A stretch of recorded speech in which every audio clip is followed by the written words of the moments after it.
Salut, c'est Gunther et bienvenue pour une petite vidéo où on va parler de Games Workshop.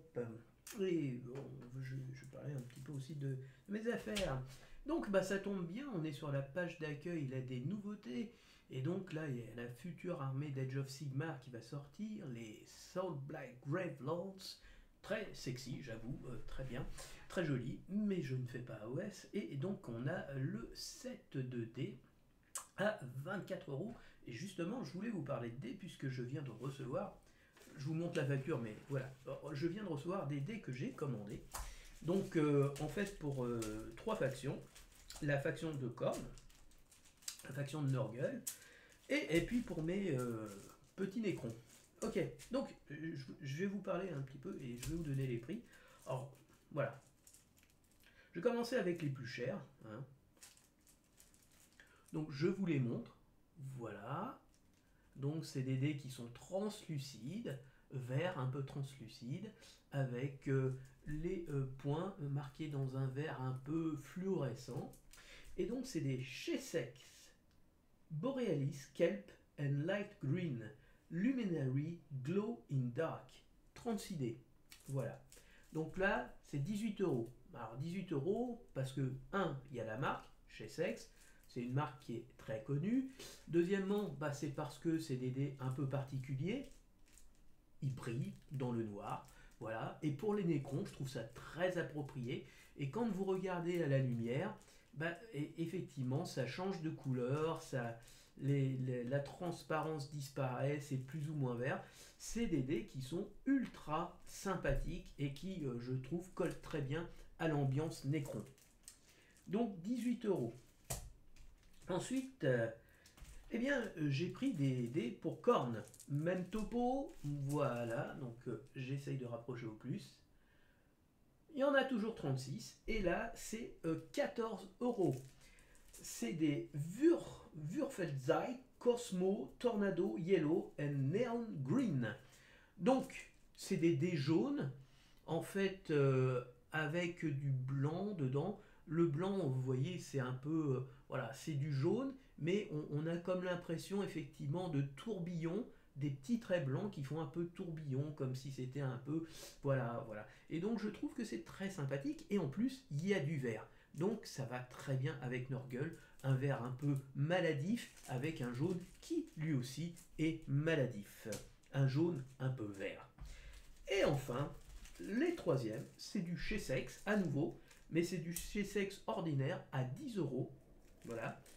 C'est les Speckle Silver Volcano. Donc Speckle, c'est parce que c'est à la fois des dés qui sont majoritairement rouges, mais avec des petites inclusions de noir, et les chiffres sont marqués en argent.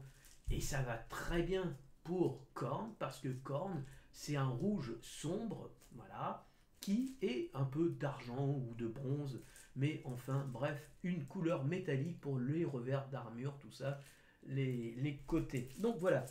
Donc j'en ai eu pour en gros 50 €. J'en ai eu pour 50 € avec les frais de port. Ça vient d'Angleterre. Et j'ai plus que 12 dés, hein, ou je ne sais plus combien, 4 x 4, 16, on va dire. Voilà. Juste pour dire que je trouve que c'est toujours un peu de... Voilà. Donc il y avait... ensuite, il y a quelqu'un qui m'avait demandé, ton armée, tu peux nous la montrer. Comme je vous l'ai dit, là, en ce moment, je suis en train de la monter. Donc là, alors je ne sais pas si vous voyez très bien. Voilà, c'est mes custodes. Donc mes custodes, je les ai montés. Alors, particularité, ils sont dans des sachets. Pourquoi?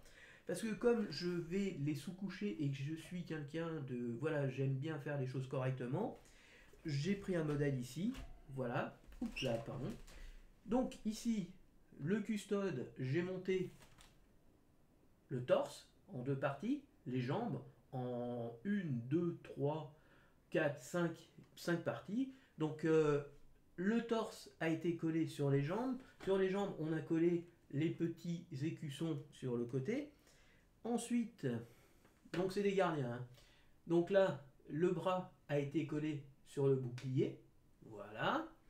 Autre partie. Et lui, c'est le porte-étendard, le bras. Alors, lui, il n'est pas fini parce que j'ai toujours pas compris. Voilà. Je vous ai expliqué ça avec les Necrons, et ben ça c'est avec les Custodes. Il y a deux figurines où j'en chie pour essayer de trouver comment ils les montent. Parce que sur le dessin, j'ai l'impression qu'il est complètement rentré. Or, ça rentre pas. Donc je pense que ça doit se coller derrière. Mais enfin, j'ai pas trouvé encore le bon emplacement. Donc, chaque sachet contient la figurine, les épaulières qui ne sont pas collées, donc il n'est pas collé sur la figurine, voilà. J'en ai un qui doit être fait, voilà. Par contre les Totors, je les ai finis, comme ça, voilà. C'est de la pâte à fixe en dessous, c'est de la pâte à fixe. Et pour d'autres, et puis il y en a un qui, voilà, le deuxième c'est le champion. Donc voilà, ça c'est pour les... la boîte du chaos, bah en fait je l'ai rangée parce que je l'ai remis dans la boîte en attendant de finir les deux autres boîtes là. Et ce qui concerne les Nécrons, et ben voilà, j'ai ramené... Ah, oh, il y en a un qui est tombé, mon dieu. Donc voici les Nécrons. Donc ils sont montés, voilà. Désolé, hein, c'est quelqu'un qui voulait le voir. Donc les gars avec les armes de corps à corps, très très chiant à monter. Les petits et très fragiles Nécrons avec leurs fusils, mais très sympathiques, voilà, ils sont montés. Il ne reste plus, et pareil, même raison, ils ne sont pas soclés pour la bonne et simple raison que je fais les socles à part. Donc il y a les trois petites bestioles qui sont à côté, et je suis en train de monter et de sous-coucher, et donc de commencer la peinture pour le marcheur là avec son énorme canon, parce que il y a plusieurs couches qui vont dessus et que je ne me sens pas capable de peindre comme ça. Et puis j'aime pas avoir des parties dont je sais qu'elles ne seront pas peintes. Voilà, donc je vais peindre en plusieurs étapes, peindre, coller. Bon, je vais me démerder. Ensuite, je voulais parler un petit peu de quelque chose qui en ce moment, voilà, entraîne beaucoup de discussions dans le monde de Warhammer. Kezako, voilà. Oui, il y a eu... Alors, si vous êtes on vous avait entendu parler de leak, mais ici on est en France et en France on parle français, donc on dira qu'il s'agit de fuite, parce que j'ai l'impression qu'il y a beaucoup de gens qui utilisent le terme voilà anglo-saxon sans savoir de quoi il s'agit. Bon, je me moque un peu. Mais bon, comme je vous l'ai dit, moi je suis français. Il y a la loi tout bon qui dit que quand il y a un mot français qui existe, bah, on emploie le mot français. Eh bien, employons les mots français, même si j'ai utilisé par ailleurs, mais je me punis. Voilà, donc il y a eu une fuite, et cette fuite, c'est une fuite très très importante, puisque en gros, on a révélé, on a su, on a mis à la... le grand public a appris donc que la version V3 de Warhammer de Horus Heresy là, était effectivement prête.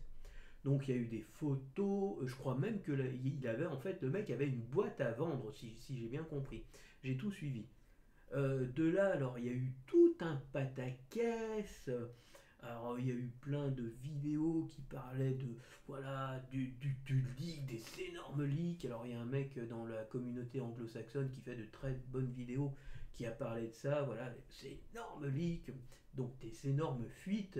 Et effectivement, et donc il y a la conséquence en fait, c'est qu'il devait y avoir le fameux show qui devait se passer à Chicago, un show, une réunion là pour les gens de Warhammer 40 000. Je ne sais pas si on peut la voir.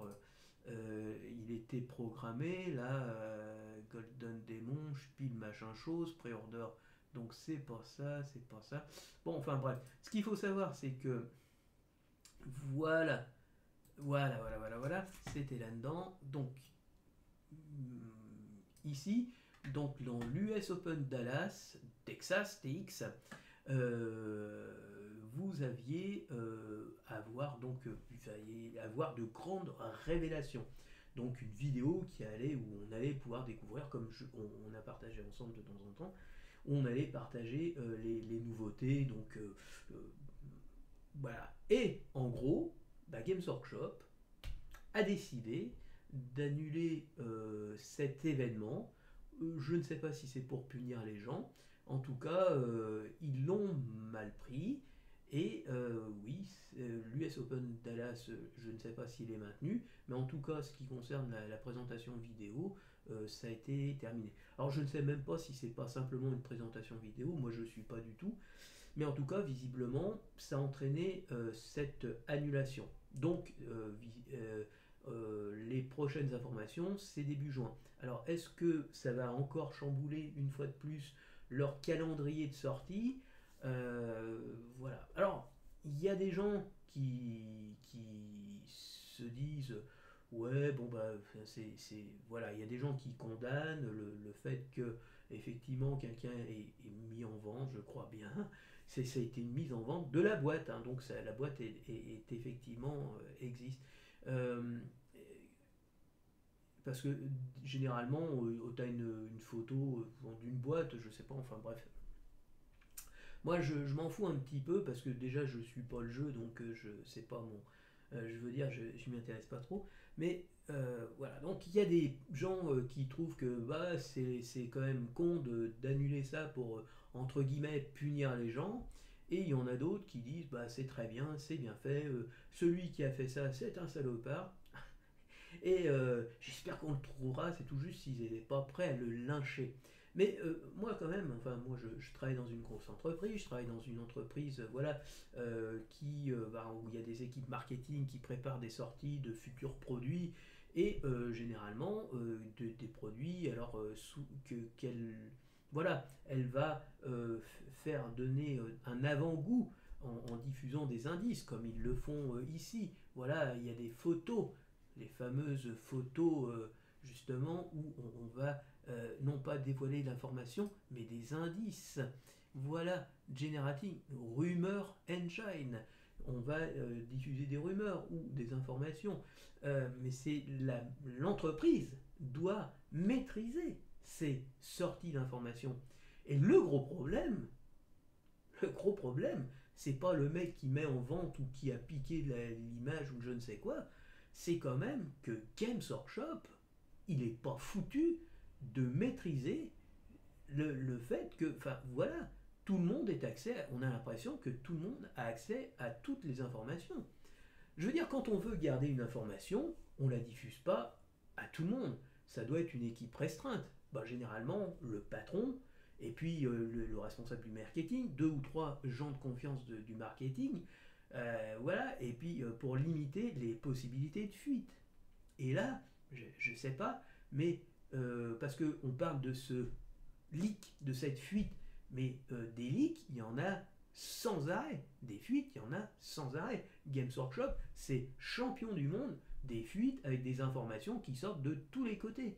Le problème, c'est pas le mec qui diffuse ça, c'est surtout le Games Workshop qui est pas foutu de maîtriser sa communication et surtout de garder secret ses projets et de les garder secrets jusqu'au bout. C'est-à-dire, soit toute la Terre est au courant de ce que fait, ou elle stocke ses boîtes vraiment au vu, au nez de tout le monde, je ne sais pas. Mais il y a quand même un problème, et ce problème, il relève de l'entreprise.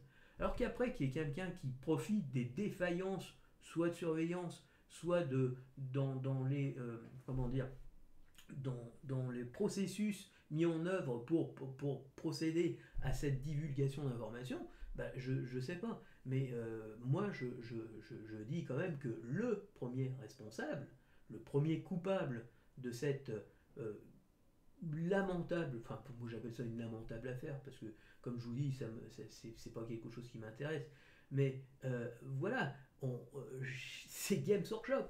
C'est Games Workshop qui est pas capable de maîtriser et de sécuriser ces informations. Donc, alors après, je sais pas, c'est quelqu'un qui a littéralement pris une boîte qui est tombée d'un camion. Genre, on en vient à des trucs ridicules là, mais voilà, c'est quand même complètement con cette affaire. Voilà. Donc pour moi, bon, je veux dire, bon, ça m'intéresse pas. puisque je ne l'achèterai pas, puisque voilà, je ne suis pas le projet, même si ça a l'air bien sympathique, hein. En gros, c'est du Warhammer 40 000 qui s'appellerait du Warhammer 30 000 ou 10 000 ou 20 000, j'en sais rien, et je m'en fous complètement. Mais c'est surtout une manière de vendre les mêmes figurines de Space Marine, parce que là, c'est que du Space Marine, du gentil et du méchant, voilà, bon, donc ça m'intéresse pas. Euh, voilà, donc tout ça, tout ce pataquès, ça m'a remarqué, ça permet à certaines personnes de faire de la vidéo, y compris moi, bon, voilà, de me permettre de bavasser pendant trois plombes.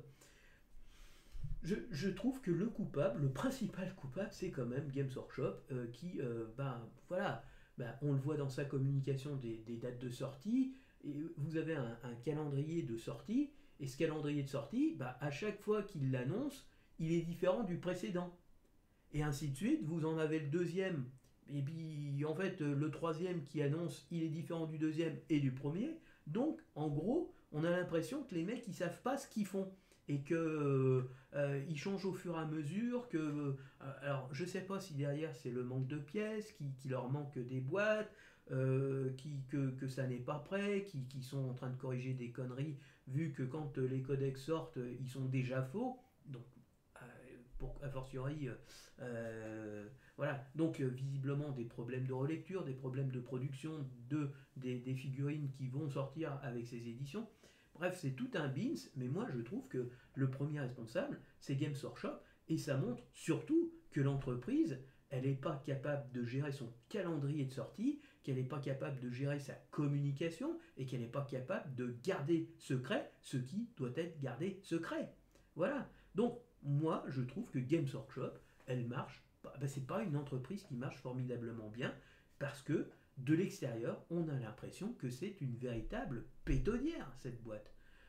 Je sais pas. Alors, j'en veux pas parce que quand on connaît le fonctionnement interne, moi, quand je suis rentré, quand je suis sorti de la fac, que j'ai intégré à l'époque, c'était France Télécom, moi j'avais une vision idéalisée de l'entreprise. Pour moi, la hiérarchie, c'était ça. C'était une pyramide, il y avait un patron et l'information. Et puis après, j'ai appris que en fait, tu court-circuites bidule parce que c'est un incompétent et que si tu commences à voir avec lui, ça va durer pendant 107 ans et que tu passes directement au-dessus pour voir avec quelqu'un de compétent et avec qui tu vas le régler en direct. Ouais, bah c'est comme ça que ça marche. Et je te jure que quand tu sors de la fac et que tu commences à bosser, bah tu tombes un peu de ton piédestal et puis tu te dis, mais c'est ça une boîte. Alors, bon, je pense que c'est pour tout le monde hein, la même chose. Et puis moi je commençais, donc on est un peu, voilà, on est un peu idéaliste, on a toujours l'impression. Puis en plus moi c'était du RH, donc l'organisation pour moi c'était quelque chose de. Bon, ben en fait on va dire que l'organisation c'est assez, voilà, ça c'est changeant. Voilà. Ben, je critique pas Orange, hein, je critique pas France Télécom parce que bon, bon an mal an on marche bien, ça marche plutôt bien. Non, mais pour en revenir à nos moutons, Games Workshop, oui, il a quand même des problèmes.